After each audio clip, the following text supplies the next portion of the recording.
They bloom in gardens, star in wedding photos, and sometimes even find their way into herbal teas. But beneath their beauty lies a secret. These plants can kill. For centuries, we were told to stay away. Toxic, dangerous, forbidden. But what if those same plants held the keys to life-saving medicine? What if the poison was the cure? That wild cherry bark that releases cyanide? It's used in cough syrups sold at your local pharmacy. The pokeweed growing behind old barns? Scientists are testing it in $2,000 cancer treatments. Even the infamous angel's trumpet, banned in several states, hides compounds used in Parkinson's drugs. The line between remedy and ruin is razor thin, and those who understood it, healers, herbalists, even shamans, walked it with precision. Today, on Stella Eureka, we're revealing 10 of the world's most toxic plants that, under the right hands, become powerful medicine. Their danger isn't the end of the story, it's just the beginning. Hanging like delicate lanterns in twilight gardens, the angel's trumpet is breathtaking. Its oversized bell-shaped flowers sway gently in the breeze, releasing a heady perfume that lingers into the night. You'll see them at weddings, lining patios, even in botanical parks. But this beauty comes at a steep price. Every part of the Brugmansia is dangerously toxic. The leaves, seeds, even the flower's delicate petals contained potent alkaloids that can trigger hallucinations, paralysis, and full-blown psychosis. Indigenous communities in South America used it for sacred shamanic rituals, but even then, only under expert guidance. A few grams too much and visions turned into seizures. None of this should ever be attempted at home. In 1995, Florida hospitals received 112 teenagers who'd ingested Brugmansia trying to get a high from tea brewed from its leaves, so the plant's sale, purchase, and cultivation were banned. Today, Brugmansia's wild species are extinct in nature, yet gardeners continue to cultivate them, enamored by their vibrant pinks, whites, and yellows. Sold as ornaments for just $25 to $35, they're quietly planted in suburban yards, often within reach of children and pets. Under strictly controlled lab conditions, they extract atropine, scopolamine, and hyoscyamine from Brugmansia. These compounds are life-saving. They block certain neural signals, making them critical in treating Parkinson's disease, motion sickness, cardiac arrhythmias, and bladder disorders. A month's supply of just one of these medications can cost over $100. So while its beauty continues to attract, the angel's trumpet is no harmless ornament. Its power belongs strictly in the realm of experts and controlled laboratories. But not all toxic plants look so refined. Some grow in forgotten corners of America, flaunting their danger with blood-red stems and a reputation forged in war, hunger, and now cancer labs. It doesn't grow in greenhouses or botanical gardens. It grows where civilization fades, along fences, in ditches, behind barns, tall, unruly, and unmistakable. Glossy leaves, blood-red stems, and clusters of dark purple berries that look almost edible, but they're not. This is pokeweed, a toxic native of North America that once helped families survive hard times and today might help scientists fight cancer. In Appalachian tradition, young poke shoots were boiled 3 times and fried in bacon grease to make poke salad, a spring delicacy that could kill you if prepared wrong. The leaves, roots, and berries contain compounds so toxic they can cause vomiting, seizures, or even death. And yet, generations pass down the know-how to turn poison into nourishment. There's even a southern joke: Grandma's cooking is the only antidote. Its legacy runs deep. Native American tribes used the berries to make dye. Confederate soldiers used them as ink.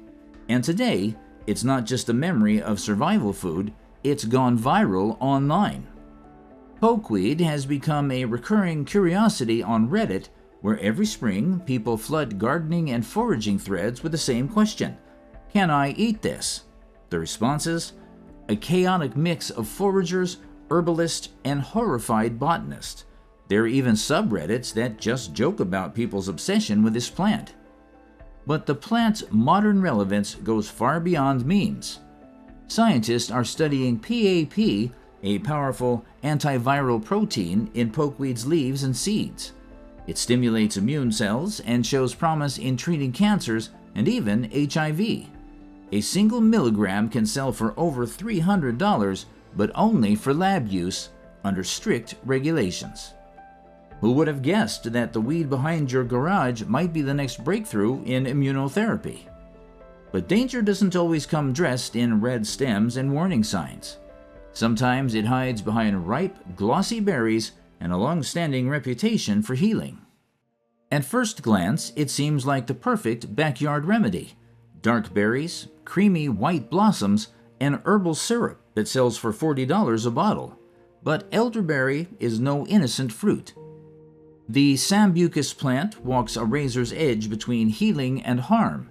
Whether it eases a fever or sends you to the ER depends entirely on what part you use and how you prepare it. In eastern North America, you'll find Sambucus canadensis, a multi-stemmed shrub that can grow up to 20 feet tall.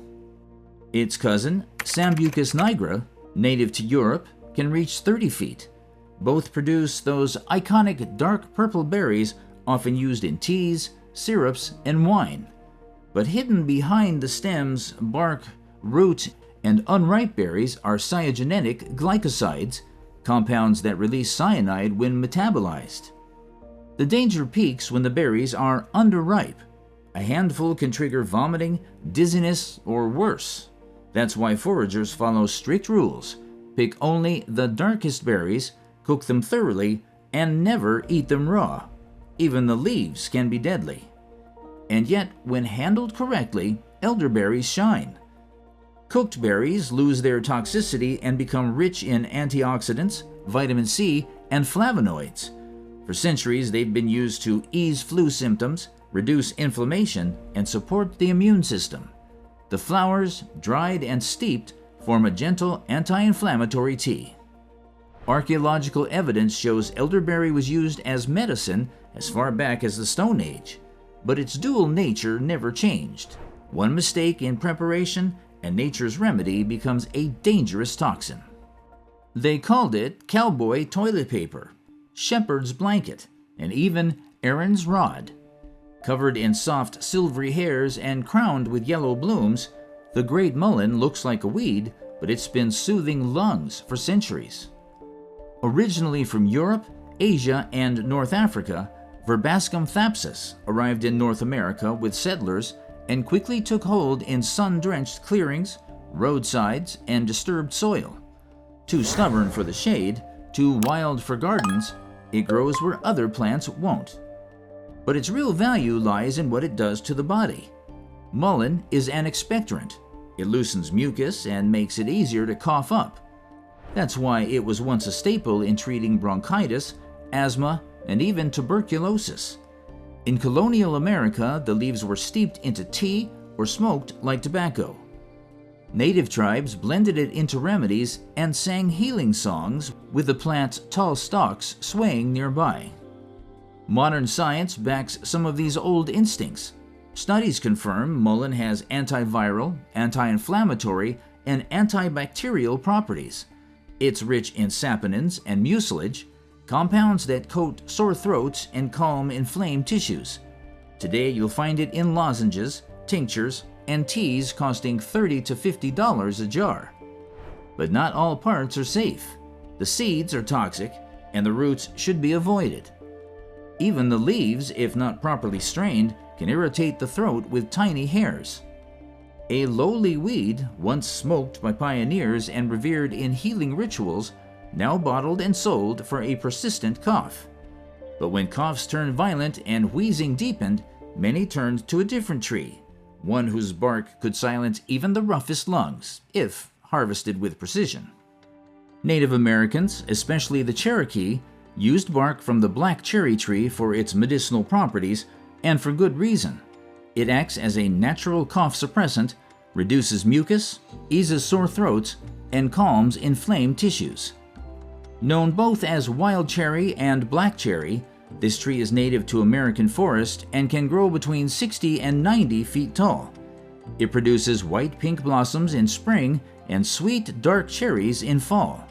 But hiding beneath its beauty is a serious toxin, hydrocyanic acid, better known as hydrogen cyanide. The danger lies in dosage and form. Fresh bark, wilted leaves, and twigs can release cyanide gas when broken down. Just inhaling too much of its bitter almond scent can be a warning. But dried inner bark, used carefully, offers powerful respiratory benefits without the toxicity. That's why precision matters. Correct identification is also critical. The black cherry is often confused with cherry laurels and other lookalikes, which can be even more dangerous. For those unsure, it's safer to let professionals handle the harvesting. But for experienced foragers, learning how to correctly identify and process the inner bark can make it a valuable home remedy. Today you can also find it in capsule form for around $25, dried, regulated, and ready to use. The same plant that once warned with bitterness now delivers relief in small, measured doses. But it's not the only tree to hide a cure beneath its bark. Long before pills or prescriptions, another humble species offered what would become one of the most widely used medicines in the world. That species was the willow, a tree so unassuming, yet so powerful, it gave birth to what we now call aspirin. In fact, we've featured this tree in our previous video, 10 plants that can save you from poison. Across ancient Egypt, Sumeria, and China, healers brewed its bark into teas to relieve fever and pain, an herbal remedy dating back over 4,000 years. But the true breakthrough came much later, when 19th century scientists isolated salicin from the bark. What they discovered would change medicine forever. Salicin is a plant-based compound that, once metabolized by the body, becomes salicylic acid, a chemical that blocks pain signals and reduces inflammation. With a few chemical tweaks, scientists created acetylsalicylic acid, the active ingredient in modern aspirin. One of the most widely used drugs in history was born from a tree. The willow's drooping branches and silver-lined leaves became a symbol of mourning in European folklore, but in medicine they became a symbol of relief. Whether infused in teas, tinctures, or powdered into capsules, willow bark continues to serve as a natural anti-inflammatory. But this isn't without risk. In high doses, willow bark can cause ulcers, gastrointestinal bleeding, and liver damage. It's especially dangerous for children, linked to Reye's syndrome, a rare but often fatal condition. Pregnant women, people with bleeding disorders, or those on anticoagulants should avoid it entirely. Still, premium-grade willow bark extract can sell for up to $200 a pound, proof that even a common tree can yield one of the most valuable compounds in pharmaceutical history. And while willow offered the world aspirin, our next toxic plant offers something stranger still. A root once dismissed as a weed, now prized as a detox remedy for the body's most overworked filters. Once written off in the West as the poor man's potato, Arctium was boiled, fried, or simply ignored. But in East Asia, it never lost its value. In Japan, it's known as gobo, a staple in stews, stir-fries, and pickled dishes. Now it also appears in detox teas and tinctures that can sell for up to $20 for a box of 40 bags. Arctium lapa, or greater burdock, thrives in Japan, Korea, and China. Its long taproots can grow over 2 feet deep and are considered the safest to consume. In North America and Europe, its smaller cousin, Arctium minus, grows wild, often lining roadsides, vacant lots, and pastures, ignored or uprooted as a common weed. But this root runs deep, in more ways than one. Burdock is rich in inulin, a prebiotic fiber that feeds beneficial gut bacteria and supports blood sugar regulation. It also contains potent antioxidants like quercetin, luteolin, and phenolic acids, known to combat cellular stress and inflammation. And yet, for all its health benefits, burdock carries its own risks. The danger isn't in the root, it's in what it might be confused with. Deadly lookalikes such as Atropa belladonna, foxglove, and even rhubarb leaves have similar foliage.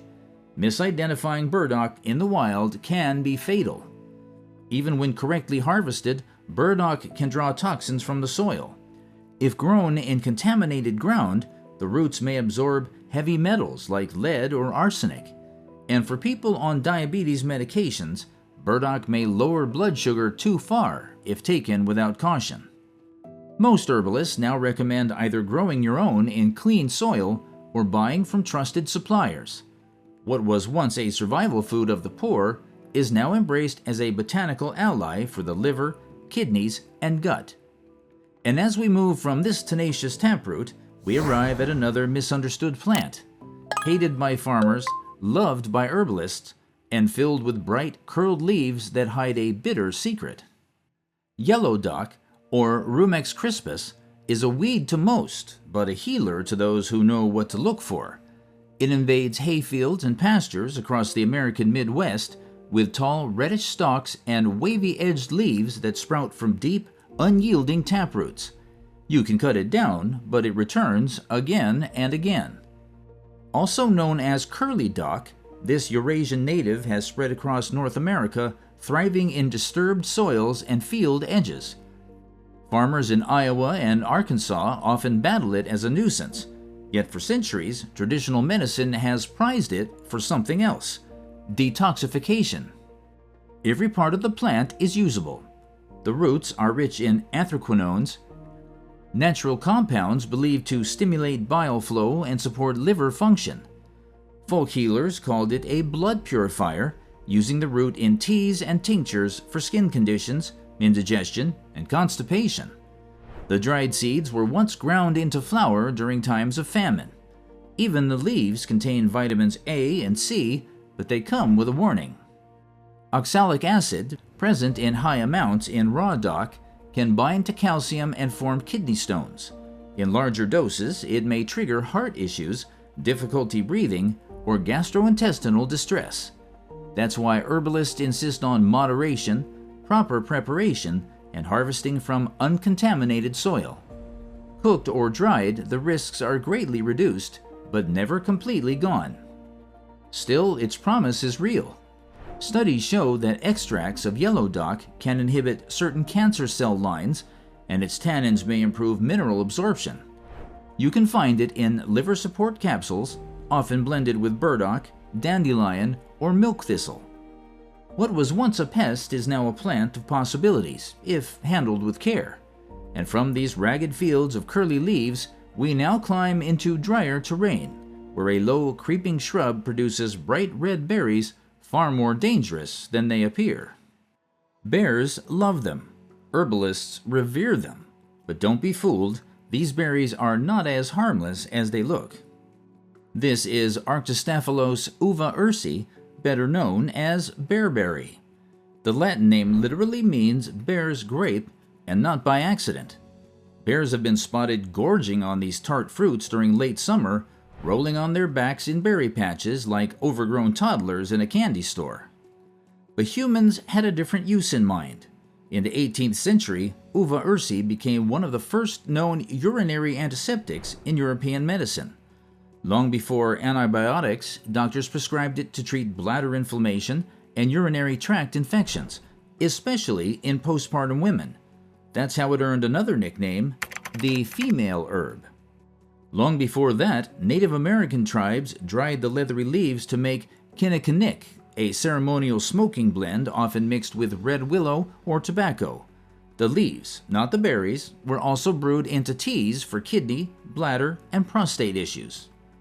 Modern science finally caught up. The key compound is arbutin, which the body converts into hydroquinone, a potent antimicrobial agent that can fight early-stage urinary infections. But this is where caution sets in. Hydroquinone is toxic in high doses. Overuse can damage the liver and kidneys, and cause symptoms like nausea, tinnitus, or stomach cramps. Even worse, studies suggest it may stimulate uterine contractions, making bearberry unsafe during pregnancy or for those with hormone-sensitive conditions. The berries themselves? Bright and enticing, but nutritionally underwhelming. They're dry, mealy, and low in sugar, more valuable to hungry bears than humans. Still, bearberries remains popular in natural medicine, especially for preventing UTIs before they take hold. A 4-ounce tincture can sell for up to $45, often blended with herbs like horsetail or cornsilk. And as we leave behind these alpine carpets dotted with red fruit, we descend into wide meadows where another crimson-crowned plant waits. Once used to feed livestock, now rebranded as a miracle for menopausal women. This is Trifolium pratense, better known as red clover. Its dense, pinkish flower heads rise gently above 3-lobed leaves, swaying in open pastures and roadside fields. To farmers, it was once nothing more than forage. During both world wars, red clover kept herds fed, which in turn kept nations fed, with milk, meat, and butter fueled by these modest blossoms. But today, red clover is more likely to appear in the supplement aisle than the feed shed. The reason? Isoflavones, natural plant compounds that mimic estrogen in the human body. As women enter menopause, estrogen levels drop, leading to symptoms like hot flashes, bone loss, and mood shifts. Red clover's isoflavones, including genistein and daidzein, bind to estrogen receptors, offering mild hormonal support without synthetic hormones. Traditional Appalachian healers once called it a blood purifier, using the flowers in teas for skin conditions and respiratory relief. The Cherokee brewed it to treat fevers and coughs. Today, it's been reborn as a symbol of balance, especially for women navigating hormonal changes. But like every plant in this list, red clover's power comes with caveats. Because it acts on estrogen pathways, it may not be safe for those with hormone-sensitive conditions, such as breast or uterine cancer. It also contains natural blood-thinning properties, which can interfere with anticoagulants and increase bleeding risk during surgery or childbirth. It's not recommended for pregnant or breastfeeding women either. And yet, a 60-capsule bottle of red clover extract can cost over $40, a modern price for a plant that once grew unnoticed beneath grazing sheep and still does, if you know what you're looking for. So what changed? Not the plant, just the lens through which we see it. They grow in ditches, forests, and gardens. Some flaunt warning colors, others hide behind blossoms. But poison and medicine are often the same plant, separated only by dose, timing, and understanding. For centuries, healers knew this. They dried roots, steeped leaves, and used danger wisely. Now, modern science is rediscovering what tradition never forgot. And yet, most of these plants still grow unnoticed, quiet, persistent, and powerful. Maybe the real medicine isn't just in the plants, but in how we choose to see them. Which of these toxic healers surprised you the most? Let us know in the comments. And if you enjoyed the journey, like, subscribe, and share it with someone who still thinks danger can't also heal. This is Stella Eureka, signing off.